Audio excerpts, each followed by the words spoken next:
In the early 1900s, strength was a spectacle. Performers like Alexander Zass, Eugene Sandow, Louis Cyr, and Charles Atlas amazed crowds by bending steel, lifting awkward objects, and performing real feats of power. Muscle mattered because it did something. Today, fitness culture is dominated by sculpted physiques under perfect lighting, often disconnected from real-world strength. This shift didn't happen overnight. It unfolded over decades as muscle size slowly eclipsed performance. Early strongmen were judged by what they could do, not how shredded they looked. Training focused on heavy lifts, odd objects, isometrics, wrestling, and gymnastics. Muscle isolation for size was rare. Bodies were dense, functional, and durable, not hyper lean or exaggerated. Figures like Charles Atlas promoted muscle as a path to confidence and capability through dynamic tension, blending aesthetics with function. Early physique contests existed, but strength competitions dominated physical culture. Publications like Strength and Health emphasized athleticism first, appearance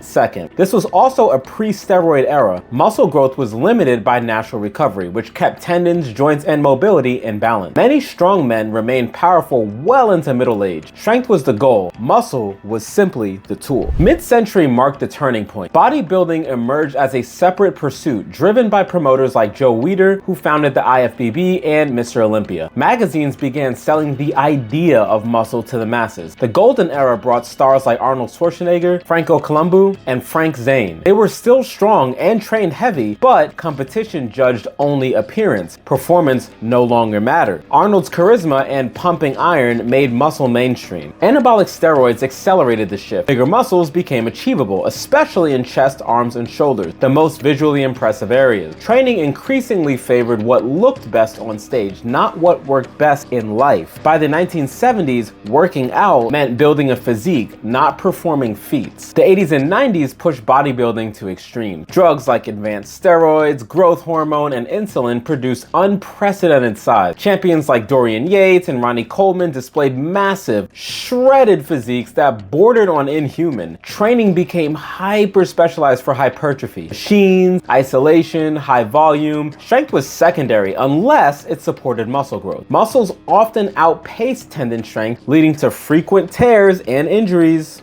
Mobility and endurance declined. The famous GH gut symbolized the trade-off: size without function. And with that, public appeal began to fade. Even Arnold criticized modern bodybuilding for losing balance and athleticism. Meanwhile, strongman competitions existed but remained niche despite showcasing real performance. And to drive the nail into the coffin, social media just finalized the shift. Platforms reward visuals, not context. A shredded selfie outperforms a long strength demonstration every single time. Fitness influencers train for what looks best on camera: round shoulders, visible abs, pumped arms, but not measurable performance. Hypertrophy dominates because muscle photographs well. Strength training takes longer to explain and doesn't always look impressive in 15 seconds. As a result, many lifters chase aesthetics over durability, mobility, or connective tissue strength, which is going to destroy them later on in life. Mark my words. There has been some pushback though. Classic physique revived golden era proportion. CrossFit briefly recentered performance and strength. Powerlifting and strongmen thrive online, but still trail influencer